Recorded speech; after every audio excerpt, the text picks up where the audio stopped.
Thanks and welcome back. Now we have next talk by Doug and Ivan. It's Zero Trust Network in practice and in theory. So Doug and Ivan for you. Thank you.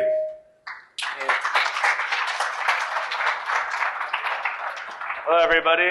You hear me okay on the back? Awesome.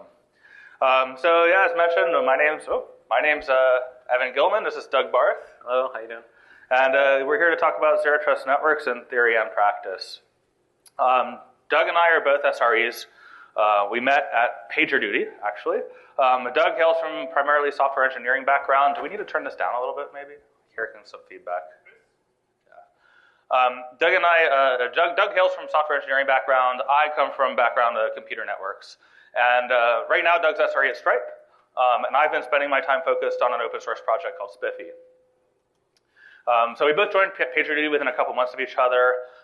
PagerDuty was still pretty young back then, fairly small infrastructure. I'm pretty certain that most people here know what PagerDuty does, so it goes without saying that availability is of the utmost importance for the PagerDuty platform. And availability is kind of the requirement that this entire story we're going to give is kind of based on. That was the key business driver for implementing Zero Trust at PagerDuty, was that this thing must be available at all times. Contrary to popular belief, a lot of people think we did it for security, but we actually did it for availability. So how did we get started on this whole Zero Trust thing? It's a little bit of an interesting story. So PagerDuty is hosted in multiple cloud providers in multiple regions. So this diagram, each dotted line represents a geographically disparate cloud provider. And we had active across these boundaries, right? So even though the infrastructure was kind of small at that time, it was still kind of challenging because of this property. And we did this, of course, to meet those availability goals. And so this is a Cassandra. We had Cassandra, Zookeeper, a few services striped across multiple data centers like this.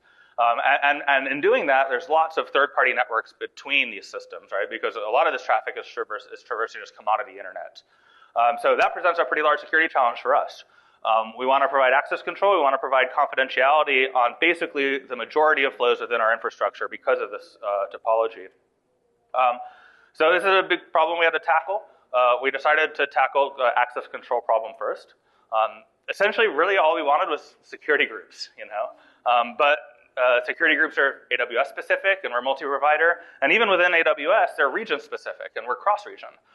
So we basically wanted to re-implement security groups without actually using security groups. We needed it to work cross-cloud, and we needed it to work cross-region. So what we ended up doing was we built some fairly heavyweight IP tables automation into Chef, which provided a security group-like semantics based on the Chef role. And we defined what's known in Chef land as an LWRP. We defined this custom DSL resource that you would use to write the policy that would power these IP tables rules. And then Chef would crunch these declared policies and then translate them into, generate essentially the IP tables rules necessary to realize these policies. So this is an example, small snippet of what that policy looks like. So this code would be executed on a web server to allow access from a load balancer, right? And this thing, as basic as it is, provided most of the flexibility we needed in terms of access control. So with that problem kind of somewhat addressed, we wanted to turn to the privacy issue. Like IP tables, all the encryption and privacy up till then was all configured by hand, which can be pretty hard because we're going intra-cluster communications in Cassandra and things like this, which don't natively support encryption. You have to jam it in there, right? And that was pretty painful. So what we wanted was just blanket encryption, which was easy to use and kind of just worked, right? And we wouldn't have to kind of go and turn all these knobs everywhere, And in order to solve this particular privacy problem, VPN is, I would say, the most popular solution, right? IPsec VPN or SSL VPN, whatever you choose. But for PagerDuty architecture, this typical VPN deployment brought a lot of challenges, right? VPN is usually deployed as site-to-site tunnels, and the active-active nature of the PagerDuty infrastructure meant that there's a whole lot of cross-DC talk. So these tunnels would be very heavily utilized, right? That brings scalability concerns. It also brings availability concerns, right? How do you multiple VPN heads, equal cost, multipath routing between them, and this and that? It gets a little messy. Additionally, not all the providers that we use, not all the compute providers had VPC-like functionality. We couldn't really control the routing tables. We couldn't carve out network subnets or things like that. And so the lack of that control forces providers that don't have that into this hub and spoke VPN model, which I kind of put like a little example down there, what that looks like. So we'd have to have like a VPN host, which all the hosts dialed into in order to route their traffic to other sites, right? So all of these things combined give just a lot of overhead for this architecture for PagerDuty. It didn't make a whole lot of sense. And the funny thing was we didn't really even care about the routing of packets. We just wanted the security that VPN brought. So what we did was we decided to drop the VPN part and just keep the IPsec part. So we ended up deploying raw IPsec in what is known as transport mode. And it was configured as full mesh between all the hosts and would opportunistically turn up when needed. So with that in place, the network would go from looking like this to looking more like this, right? Where mutual authentication occurs as soon as the first packet is sent, and encryption is applied completely transparently from then on. And the Linux kernel was configured to drop all packets which were not associated with an active IPsec relationship. So it was not possible to send packet which was not encrypted. So with this, we got all the benefits of VPN security without like the VPN itself, without the overlay, without all this other crap we didn't really want. So with this, we got confidentiality solved with IPsec. We got access control, mostly solved with IP tables, also a little bit solved with IPsec because it was doing mutual crypto authentication between all the hosts. But when you put these things together, they exhibit some really interesting properties. First, all flows in the network are authenticated and encrypted. Hands down, without a doubt, we could prove it, right? All flows asserted as authorized. If there's no policy, it doesn't go anywhere, right? And additionally, there is no inherent value in IP address because all these things are being dynamically calculated based on, so the workload moves around, that's cool, like we just, reconfigure everything and you're off to the races. But perhaps the most interesting set of properties is that this network has no centralized firewall, right?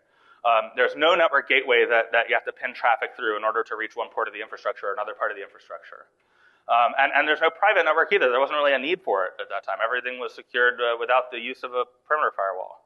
So essentially what we did was we succeeded in building this secure perimeterless network, right? It wasn't necessarily the goal when we set out, but that's kind of where we ended up, And it was around that time that Google Beyond Corp paper was published. And this paper kind of described Google's perimeterless corporate network. And they had been working on this for a number of years, actually, but by the time they got around to releasing this thing. And since this paper was released, a series of papers have been released describing in more detail how the Beyond Corp project functioned within Google. But those papers described this like giant unmanageable perimeter, which had grown too large and too permeable, which was just not really effective at stopping modern threat landscape. Which was a really exciting paper for us to read because there were a lot of similar principles there. We looked at Beyond Corp and we looked at what we built and we thought, hey, like these are kind of like very, very similar ideas going on here, just different applications. So that validated a lot of like early PagerDuty security decisions for us, which we were obviously happy about. Not only demonstrate, but like I said, it kind of demonstrated like other use case, client side of this whole thing. So it was essentially like a broader application of very similar philosophies that we were using to secure data center traffic. And it really helped us to understand kind of the full scope and implications of this model, which we now call the zero trust model.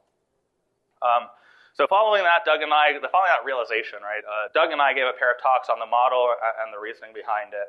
And shortly thereafter, we actually wrote a book about it, which we don't really like to write, but we were excited to do it because there wasn't very much out there on this topic, and it was very poorly understood by most people. And so with that, I'd actually like to hand it over to Doug. He's going to talk a little bit about the zero trust model itself. Thank you, Evan.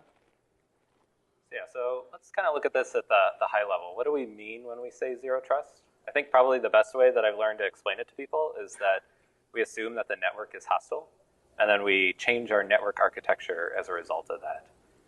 And what do we change about it? We want to remove trust from the network.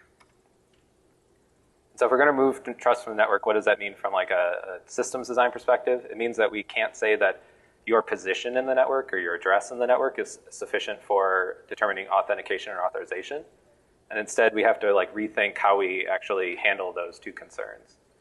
And so, the end result here is we end up doing deep authentication authorization for everything. And in our own like discussions with people, it seems like there's really three things we're trying to authenticate and authorize. It's users, devices, and applications. Another kind of key idea here is when we are doing all this deep security controls in the network, we want least privilege throughout the network. So that ends up meaning like in practice, instead of having just like the one centralized control system or several centralized control systems, we're going to sprinkle like a large number of control systems throughout the network. And really we're going to treat the network as like a large distributed system where we have enforcement like as close as possible to what we'd call like the workload. And we need like control mechanisms which can reach out and like control all of those enforcement mechanisms.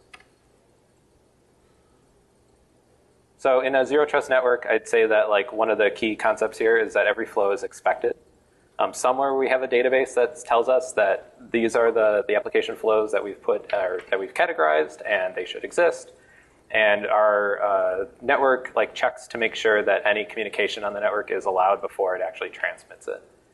I want to like make a really careful distinction here that it's every flow or communication is expected, but this is like subtly different than saying every flow or communication is authenticated.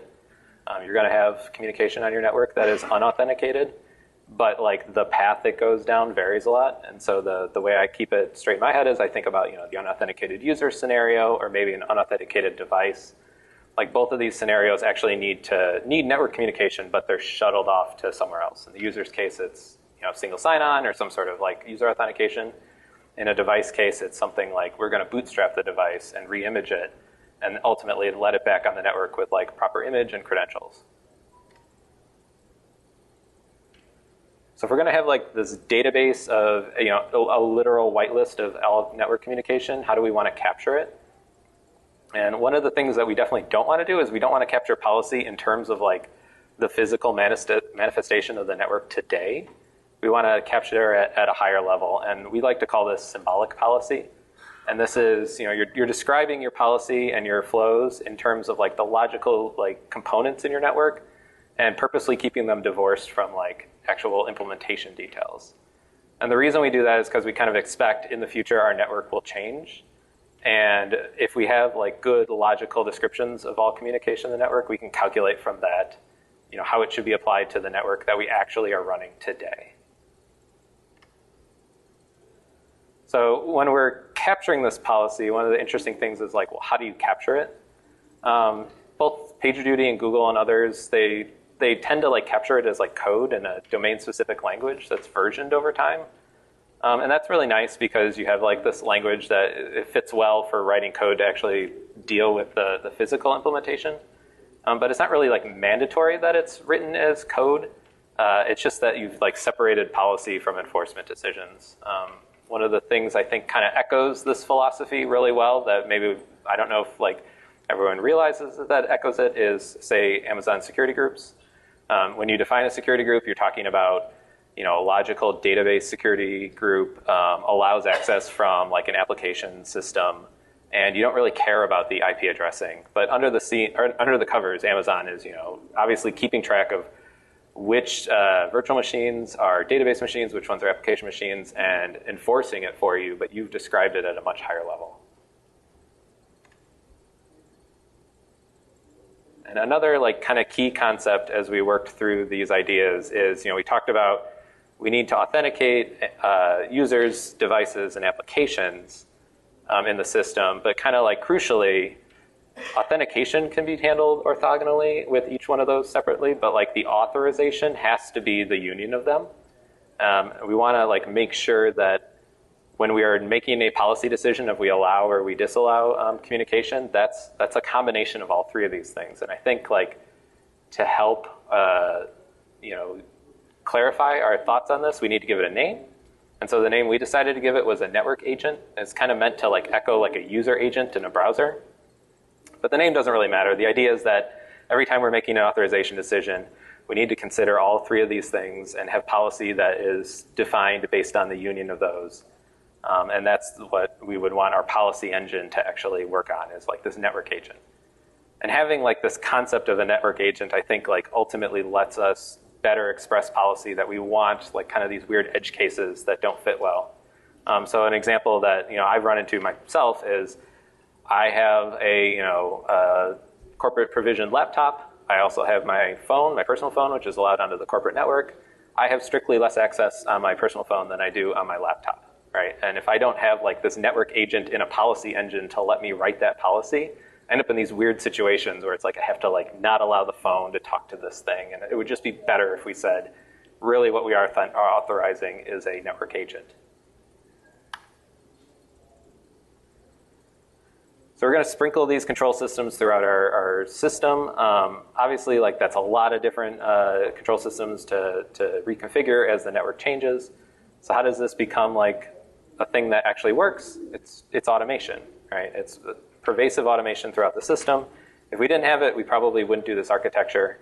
And automation really, it helps us on two things. One, it makes it possible to do this, but it also makes it easier to do the quote unquote right thing, or the thing that we would like to be true. And really what we're doing is, if you look at that security group thing, right, we are continually letting the automation take over the enforcing the logical policy we gave it as the system changes and as new things come or old things go. We want a system where when new virtual machines or new containers come into it, the system just reconfigures itself. And because we've like written and debugged this code, we trust it to do the job that we expect it to do. If we don't have automation, the reality is that humans being humans, they're going to try to figure out how to cut corners or not like change things as often. And so I think like ultimately we have to let the automation like do its job and we do our job of defining policy. But we've talked a lot about like enforcement, and I think that's not like the full story of zero trust networks. I think the more interesting or potentially a more interesting story here, right, is like visibility in a zero trust network is greatly improved over a traditional network. Logging of traffic and analysis of that traffic is, as you all know, critical for doing risk analysis and forensics of past incidents. And the really nice thing is that like all these control systems that we've dropped throughout the network are really natural like points for us to hook in and expose that visibility to the rest of the network. We can do really good logging. We can do eventing on anomalies in the network. And the fact that we've like defined this like deep policy for communication we expect ends up meaning that like our alerting story can be driven off of that more aggressively. We can like alert off of things that aren't supposed to be there. And if you think like far into the future, maybe it eventually becomes a really great like feedback system where we can like respond to threats that don't really make sense to us or that are new within the network because like we have this deep visibility. So zero trust networks are going to require a whitelist of policy. And our advice to people that we've talked to is like definitely start early. I imagine all of you are very like receptive to that suggestion, but a lot of people like tend to think about it in terms of, well, I'm going to build the system I have today, and then in the future when like security or when the risk of the security against or the risk of that system is great, then I will go build up like my security mechanisms. And I think that's probably the wrong way to think about it. Building up whitelists is a lot easier if you maintain it over time, and if you delay it, the challenge just becomes harder to the point at which it becomes impossible. So we definitely advise people if you're starting today, figure out ways that you can start capturing these flows early, even if they're not like the best like description. At least it's somewhere to start, so you're not leaving someone like this archaeological effort of trying to figure out why things are the way they are in the future. And if you're going to start early, well, you need to have some way to make sure that your whitelist reflects reality. So as soon as possible, once you have this whitelist, like flip on enforcement and use that as like a driving function for actually maintaining your whitelist over time. I don't think this problem gets any easier, and I imagine you all agree. So those are like the broad ideas of what is in a zero trust network. I think it's hard to like visualize that from just like the principles. So we're going to dig into like two systems designs and try to understand the components that are there to actually better understand the idea here. So what are like the key systems you need to actually build these networks? It's pretty clear you have like a few different components. The first is we're going to have a control plane, we're going to have a data plane. Different services are going to exist in the control plane, and they have different responsibilities. And so I think the two big like control plane systems that drive a lot of these network designs is these inventory systems. So we're going to have user inventory and device inventory. And these systems are meant to be like the source of truth for what exists inside that network. And everything else is driven off of that source of truth.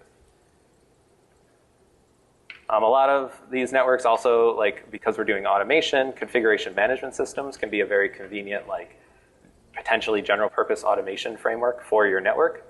And those systems will leverage these inventory systems to actually implement enforcement decisions in the data plane. And finally, like the last piece is we need to authenticate, these users and devices, and we want that to be purposefully an online service so we can actually rotate credentials frequently. And so we're probably going to have some set of authentication services which are, again, like leveraging these sources of truth to make the decision of whether or not this person or device is actually authenticated. And so like in concrete terms, this is all like familiar stuff, right? This is for a user, it's going to be single sign-on. Or for a device, it might be some sort of like certificate issuance system. But again, like the idea is it has to be online. It has to be easy and cheap to rotate regularly.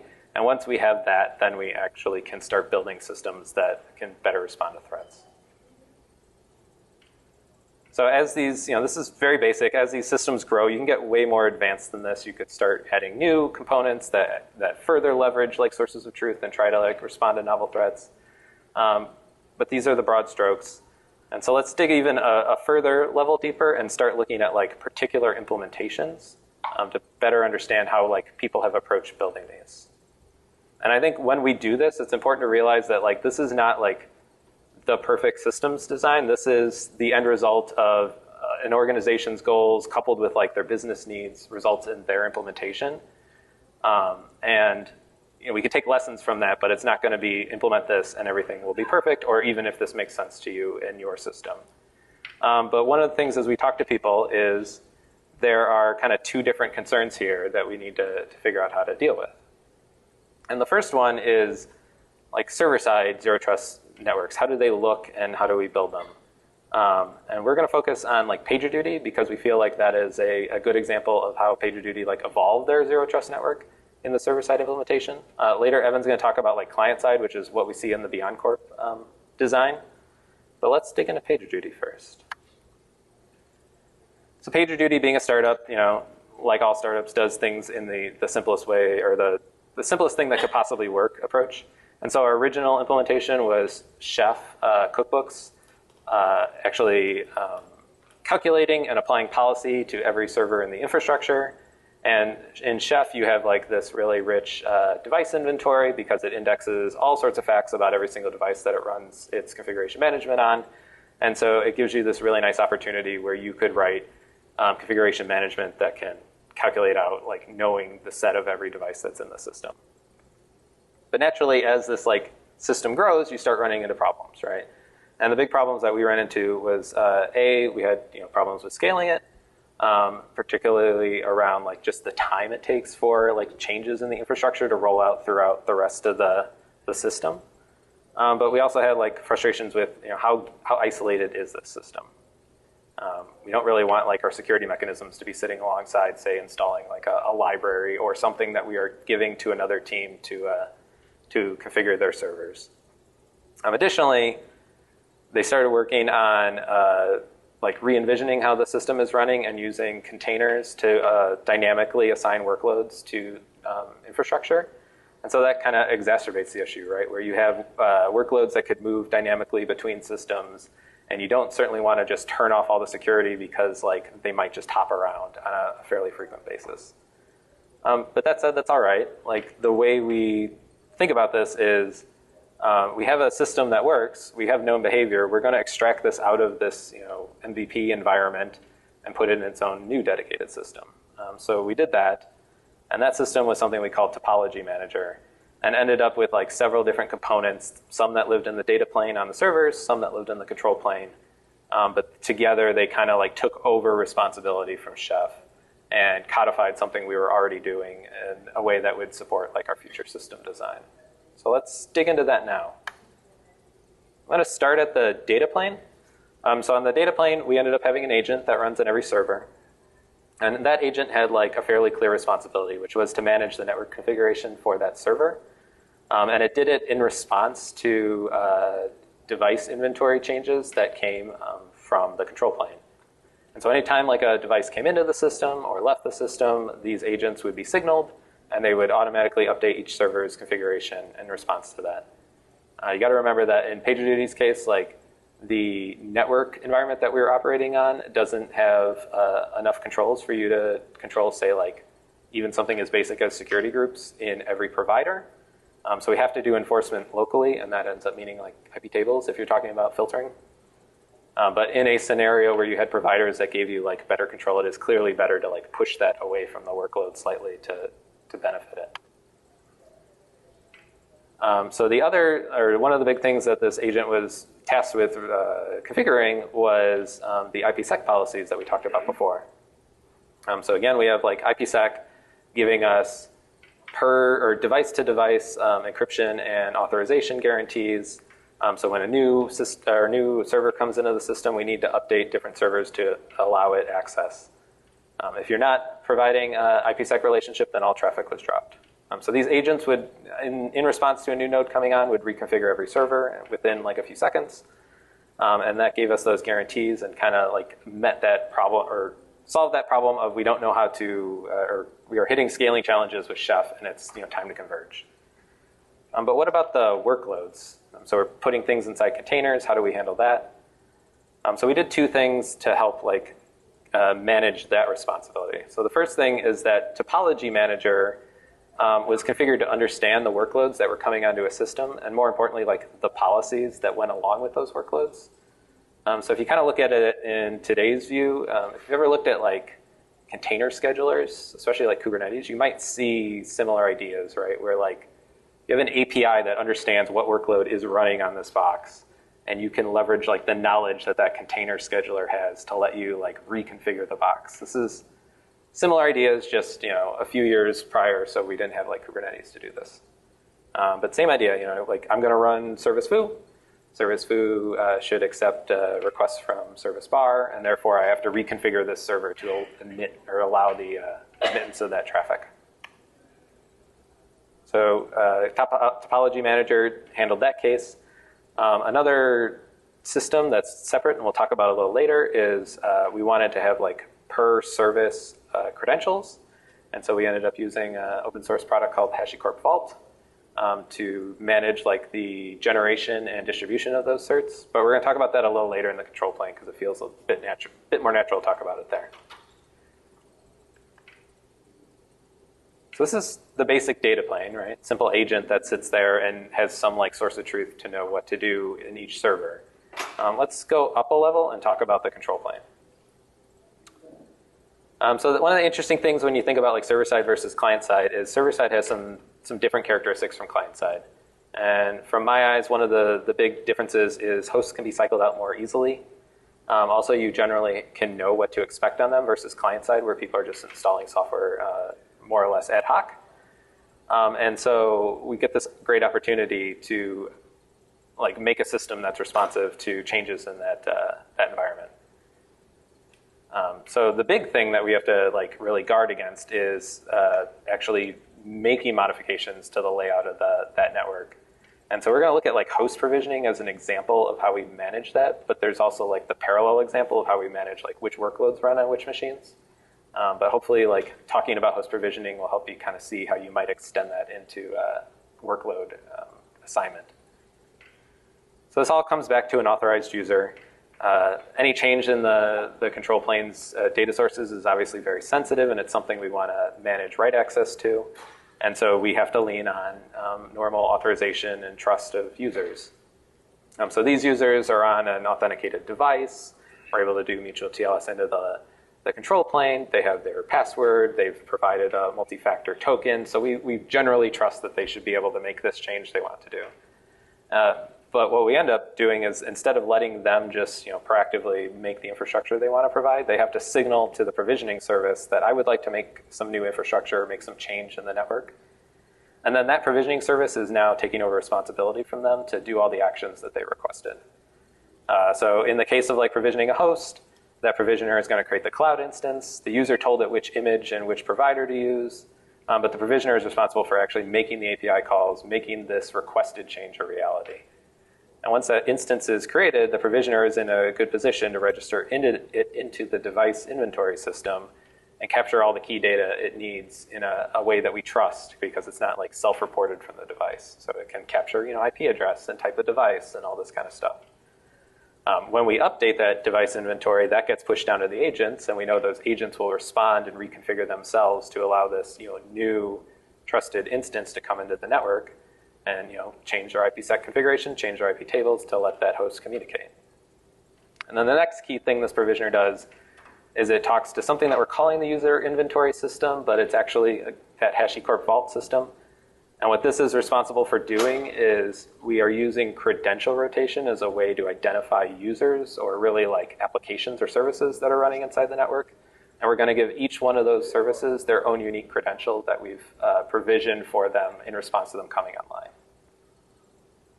So when an app that is set up to deal with this system comes up, it contacts Vault using a one-time credential that the provisioner put on the device so it could boot. And then when Vault actually receives that request, it ends up making accounts for it on any dependent services. So imagine you're talking to a database. It would go and create like a per workload database user with the proper credentials and gives that to the app, and that is only accessible for as long as that app is running. But apps need to know how to talk to Vault to like kind of facilitate this workload. So we do have like instances where like a legacy service isn't able to communicate with Vault on its own to get its credentials in the right way. So in this case, we end up like leaning on configuration management to still provide credentials to legacy services, backed by Vault, but handled in a different way. Instead of the app like proactively making an API call, configuration management will put a credential on disk for the app to read. This is just simply meant as like a way to provide some compatibility. And that's like the basic shape of the system. So kind of the things I think are interesting here is configuration management is still a thing we want in our network. We're not trying to say we don't use it, but we've removed some responsibility from configuration management and put it into something that's a bit more baked and a bit more well-scoped and defined now that we have the experience of running a different system. So what do we accomplish with all this? I would argue that we accomplish removing trust from the network. You don't see any like discussion here of particular IP addresses in policy or in turning up devices. We're not talking about like carving up workloads into subnets. Instead, we're letting like this device inventory help us create like trusted communication between networks or between devices in the network. And as a result, we don't end up having perimeter security devices. Instead, we have this perimeterless network. And that gave like this company like a really great benefit, which is like this multi-cloud deployment was much more tractable than it would be otherwise. We're not thinking about the problem in terms of like inter-DC connectivity. You don't have to turn up those VPN heads. We just treat it as like encrypted packets, which the infrastructure can already route between. And that's really cool and useful because it ends up giving us like an agility that we wouldn't have otherwise. We can turn up and had turned up data centers rather quickly. I know in a case we ended up doing, it took 6 weeks from saying like we were going to turn up a brand new provider to we are running a third of our workload in that new provider. And that was only enabled because we had all of these rich systems to support it. All we have to do really is teach the provisioner system about this new data center, about the API calls, and because we don't have a lot of requirements of the provider, we can run workloads there. And lastly, in these zero trust networks, we want every single communication to have strong authentication and authorization, and the encryption mechanisms and the filtering mechanisms that we had in place allowed us to say with certainty that these communications were always secured. User management authentication is automated with Vault. We're able to rotate credentials very quickly. And it all just kind of came together to feel like a very natural and like really operable system. So that's the server side. And now I'm going to bring up Evan to talk to you about client side, and in particular the example of Google Beyond Corp. Thank you, Doug. Yep. All right, so the client-side examples are very different from the server-side examples for a handful of reasons. I think the first is just that clients are wild. They often act in unexpected ways. Another difficulty comes in their mobility. They travel around a lot. You can't often predict where a session is going to come from, which means that occasionally you have to open services to the internet to handle that. And finally, clients almost always act as kind of like this hybrid zero trust client in that they're almost certainly going to interact with non-zero trust resources in addition to the ones that you've protected under your corporate umbrella.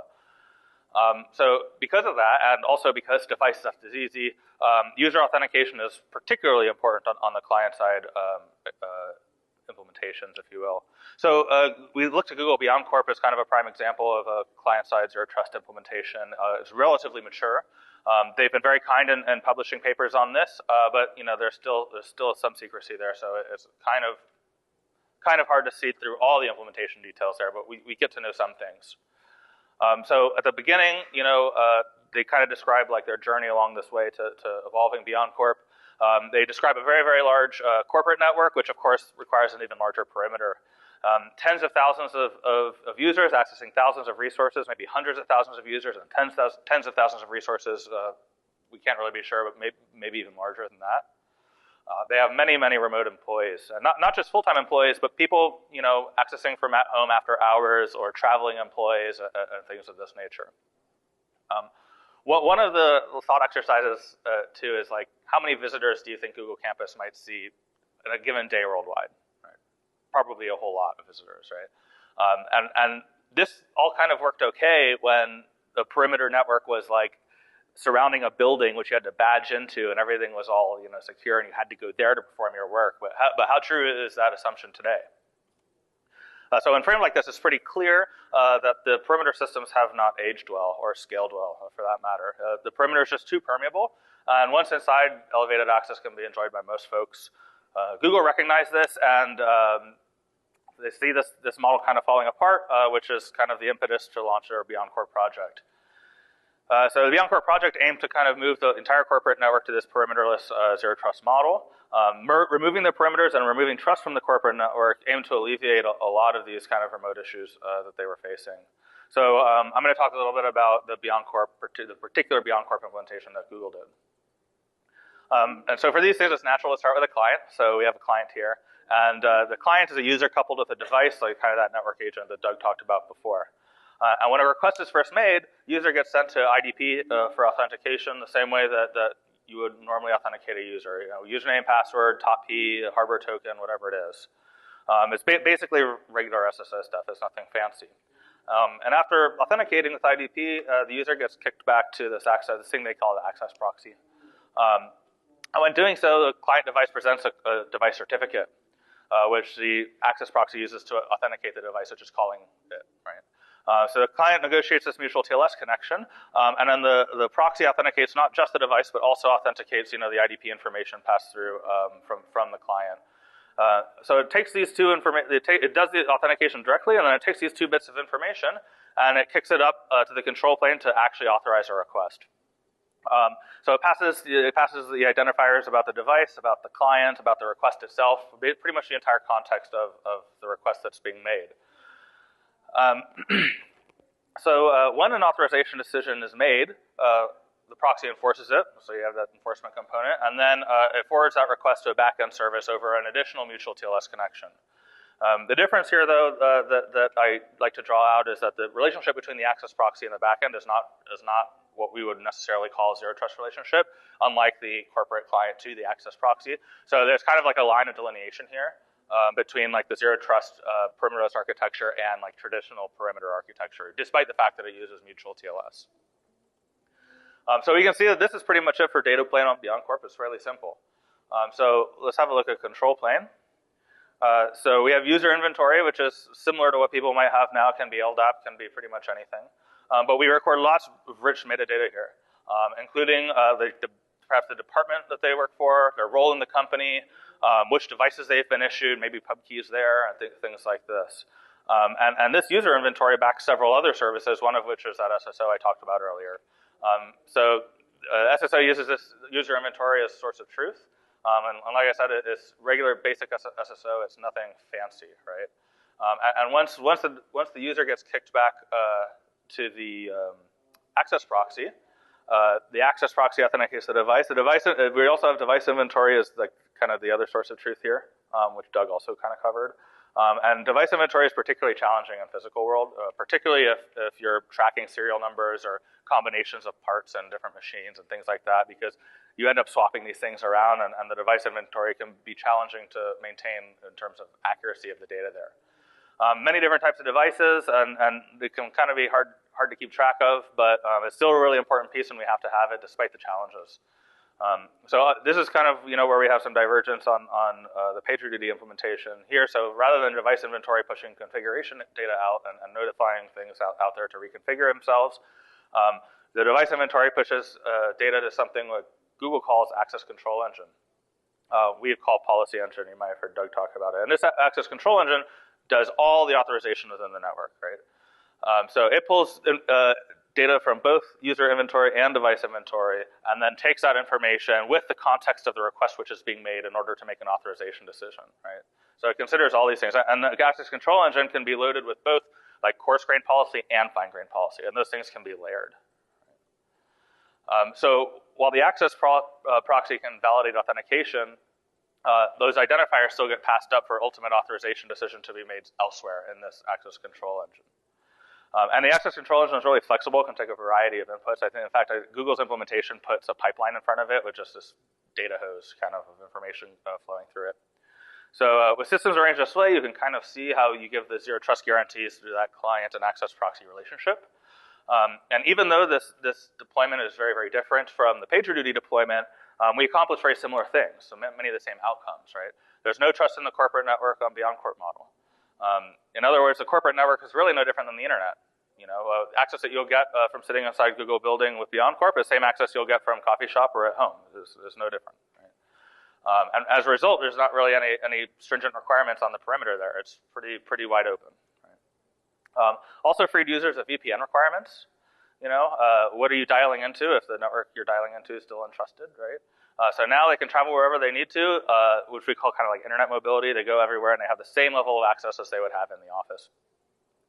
They don't have to deal with clunky VPN software. Visitors and intruders to corporate headquarters don't get access they shouldn't have, things like that.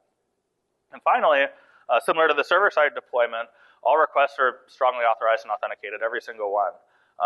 Google proxy has the advantage of operating at layer 7. So they can and they do authorize request by request basis. And that's distinctly different than data center deployment PagerDuty has done, where we authorize flows, right? So you can see like how different these two approaches are, but they still kind of achieve the same basic goals, right? The same guarantees Doug spoke about that are given by a PagerDuty system are present here and Beyond Corp too. So it becomes apparent that it's kind of two sides of the same coin, right? It's a similar philosophy, it's a similar thing, just with a different application, different business needs. So all that said, we can actually do even better than this. All the stuff that we just discussed is what we kind of consider like the minimum bar for a zero trust network. You can get way fancier than this. So mature zero trust networks take a lot of other things into account. Namely, they take into account risk, right? And Beyond Corp has indeed taken steps into this domain. They've introduced what is called they call a trust inference engine. We call it trust engine. And this service basically calculates the risk of a particular request or authorizing a particular request based on a number of factors, right? It can examine the device making the request and say, has this device been patched against XYZ CVE?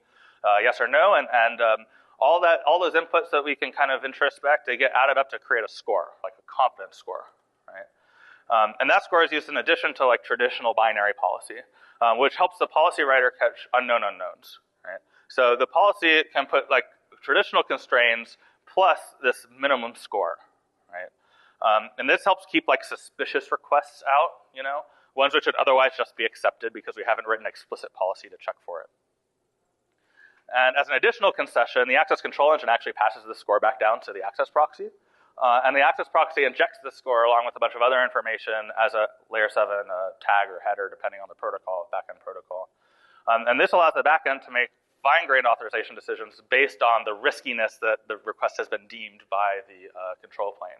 So you can say, hey, is this person an admin? Okay, there's like this extra special sensitive function on this admin thing. Like, how risky is this particular request? Maybe we'll choose to not permit this, right?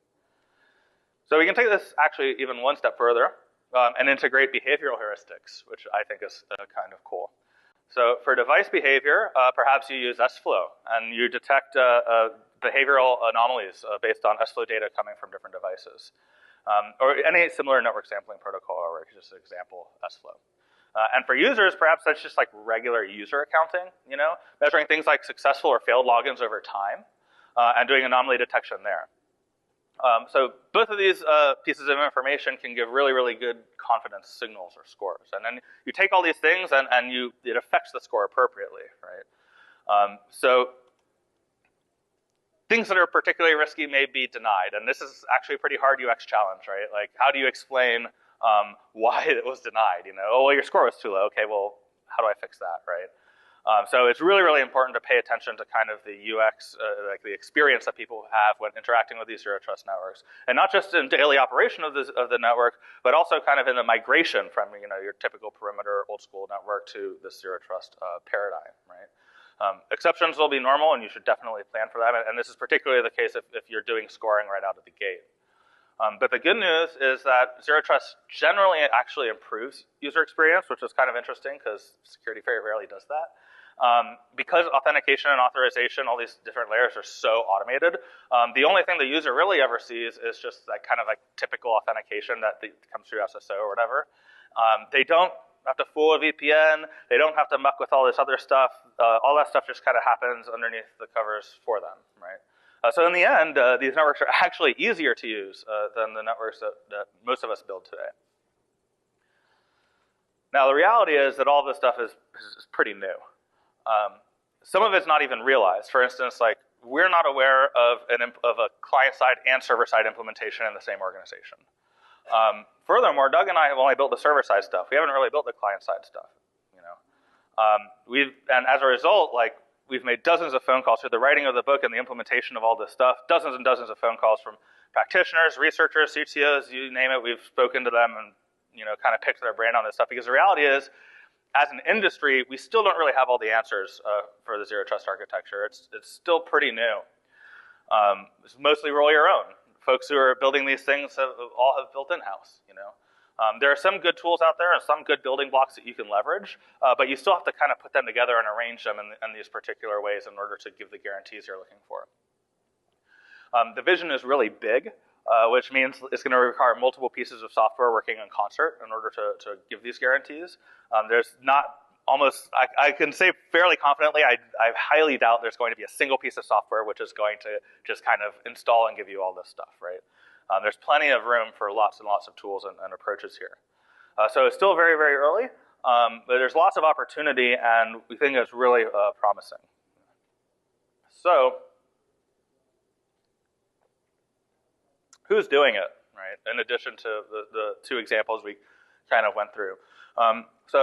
We'll break it down again into client and server-side implementation, because we don't really know anyone doing both. So in terms of client-side implementations, companies like Coca-Cola, Mazda, and of course Google we spoke about are all doing zero trust client-side implementations. Coca-Cola, their driver is like rapid provisioning of branch offices. When they want to turn up a branch office, they don't have to have an IT guy there, phone up, configure the VPN, this and that, whatever. They just get regular public internet, public hotspot, everyone's off to the races, right? It's really, really easy. Mazda is using it for like fleet phone homes. So all their cars in the field are basically like rolling computers, and they actually ping back Mazda infrastructure periodically. And how do you secure these things over cellular connections and all this other stuff? You don't control the network at all, right? So they're having zero trust approach for their client-side phone homes from cars. And Google just did it for raw security and scalability. They see a lot of challenges most of us don't see, and they bump up against these limits sooner than other people do. And so they've just kind of seen the merits in the architecture and ran with it. On the server side, we have companies like Lyft, Square, of course, PagerDuty we spoke about already. If you ever use Docker Swarm, under the covers, the Docker Swarm network model is very similar principles. They don't really trust the network. Everything's mutual TLS. It's all injected by humans or orchestrated in other ways. So if you dig into network stack on Docker Swarm, you'll begin to see some of these principles coming up, right? Most of these companies here have adopted for just raw security. PagerDuty, adopted for like that multi-cloud cloud mobility, being able to turn up new workloads anywhere, and more similar to the Coca-Cola case. But all these companies have rolled their own zero trust semantics, right? There are, however, some commercial products and options available out there. Apparita, Spiffy, and Edgewise are working on zero trust problems in the data center, so like server-to-server zero trust. Company called CryptZone, which I think was just acquired. Vitter and Waverly Labs working on client-side zero trust problems, and they're working on it through a standard called SDP, or software-defined perimeters. which is a new standard which is being kind of shepherded through by Cloud Security Alliance to perform client access zero trust. And then additionally, we have a company called ScaleFT and Duo, both working on similarly client-side zero trust problems that they are going like a la Beyond Corp, like Beyond Corp style, right? So very, very similar, echoing like the architectural deployment of Beyond Corp itself. So all of these providers, all these companies provide trust components which can be used to build a zero trust network. But as I mentioned, there's still no end-to-end solution. I doubt that there ever will be. And none of these things are mutually exclusive. They can be mixed and matched and spread all over the place kind of thing. So taking all this together, it's not really hard to see. The perimeter is just really toxic and undermines system security in a really bad way. People hiding behind it, they feel safe. They don't do the controls that they should be doing there, right? And the industry in general is moving towards just really strong and deep authentication and authorization across the board, right? In order to compensate for the holes that are popping up in perimeter. We can't really trust the stuff behind perimeter anymore like we used to, right? And we feel pretty strongly like the industry is converging on this model, right? And you can kind of already see it happening already with a bunch of movement which is going on. And some products are more ambitious than others, but like I said, like there's still, you know, the scope is just way too large for a single product. And the end result of all this stuff is just a more secure and more operable system. One that's easier to operate and gets in the way a lot less, quite frankly. So I'd encourage you to just kind of keep an eye out. Things are happening every single week in this field. It's very rapidly evolving. So if you're interested to talk more, we'll be around for a while. We'll be here tomorrow too. We're happy to talk to you, go out for drinks, whatever you want. But that's all we've got for you today. Thank you very much for coming and listening.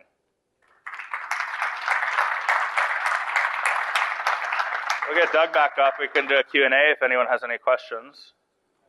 Do you have a Contacts. Contacts. Yeah, sorry. I can give you our information if you want afterwards. Yeah. So a little bit of a logistical question, but so in the client model of Zero Trust, how do you manage endpoints, or do you manage endpoints, or do you even care to manage endpoints? Like how do you were talking about health checks, like you must be this tall to ride this ride. Right. How do you do that on an unmanaged system, or how do you manage a system in a Zero Trust client? I think the client management is mandatory, right? It's really, really hard to assert the state of that device or even collect any information about it when there's no management. Forget about loading the device keys onto that thing. You have to have some assurance that they can be stored securely and all that stuff. So endpoint management is required, and that information, how tall are you to ride this ride checks, usually come from reporting coming out of that endpoint monitoring, right? The caveat being it's endpoint monitoring, so you have to take it with a little bit of a grain of salt, right? But that rich information can come through, and certainly you can use it to your advantage, but it's not to be considered a strong source of truth like the device inventory or user inventory might be. Does that answer your question? Any more? Yeah.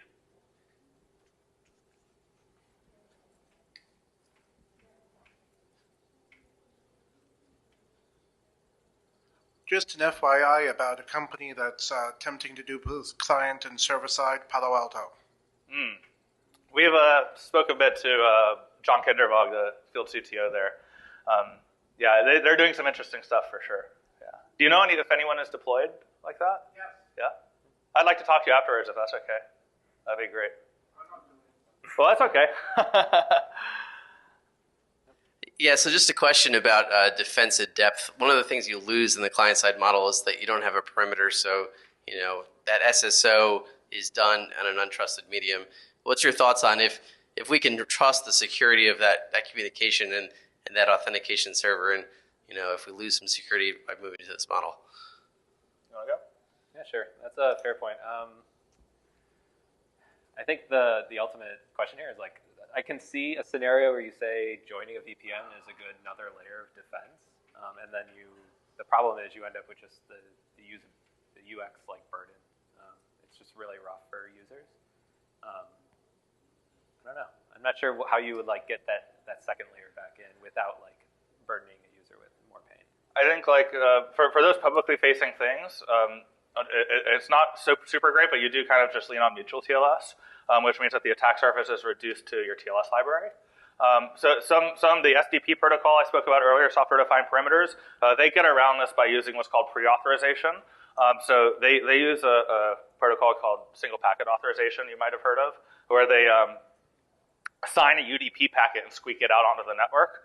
And then when the authentication service receives this UDP packet, it validates the signature and then pokes a very granular hole in a network ACL and say, like, from this source IP to me, I'm going to allow TLS for the next 30 seconds, right? And then mutual TLS follows that. So there are some ways that you can kind of layer things there without like going full hog back to perimeter, you know. But the challenge does come that the clients move around and you don't necessarily know where they're going to be. Unlike server side where you can like poke that hole, you know what IP you gave it and that kind of stuff. Does that make sense?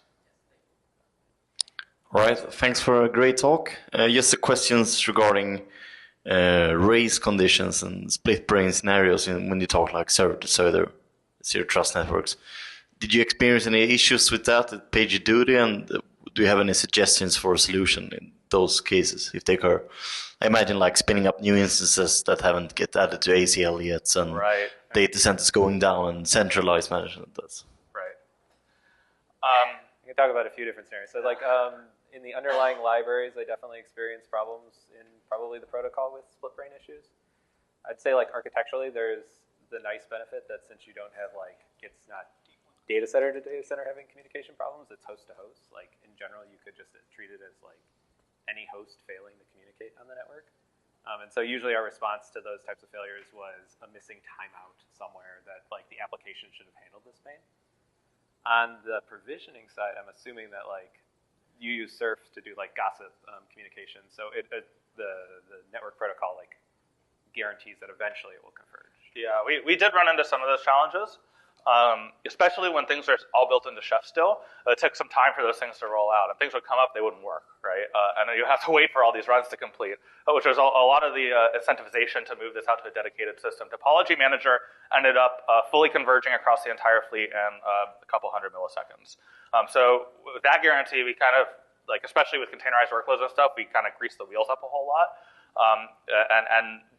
We kind of absolved ourselves from those issues of, hey, the workload came up, but it couldn't talk to anyone because the stuff hasn't been reconfigured yet. In terms of like split brain data center failure, things like that, that issue is kind of pushed onto the inventories. So, you know, make sure that the device inventory is HA, and the way that we did it was we had like strong consistency within each data center and an async replication from like a designated master. To the rest of the data centers, and all the like data center local workloads would look to its local device inventory, which was receiving updates from this master. And then we built like some fairly clever tooling within Chef to be able to say like, okay, now this one's the master, and everything would flip over. Right? So, but those problems kind of get pushed into the inventory systems rather than the zero trust architecture as a whole. Do we have 1 minute for a quick question? Sure. What kind, you mentioned standing up a new data center really quickly. What kind of auth metrics and unique identifiers are you using when those machines check in to convince the new data center that in fact this is one of the properly whitelisted machines and not something else? So you're asking about kind of like secure introduction and node attestation, right? First of all, when we add a new data center, the way that we do that is we basically teach the provisioner about this new data center and how to make API calls into it. So the provisioner, when it turns up this new instance, there's information gets kicked back synchronously with that API call. It usually is like an IP address, a name, where it was, a bunch of metadata, and that's what we send into device inventory. So when things come up, we can cross-reference it with what the provisioner got back from its API call. Like, do these things match up, right? The project I'm working on right now, open source project called Spiffy, is aiming to solve this in a much stronger way with secure introduction and platform-specific node attestation. So keep an eye out on that. Yeah. Well, thank you, everyone. Thank you, everybody.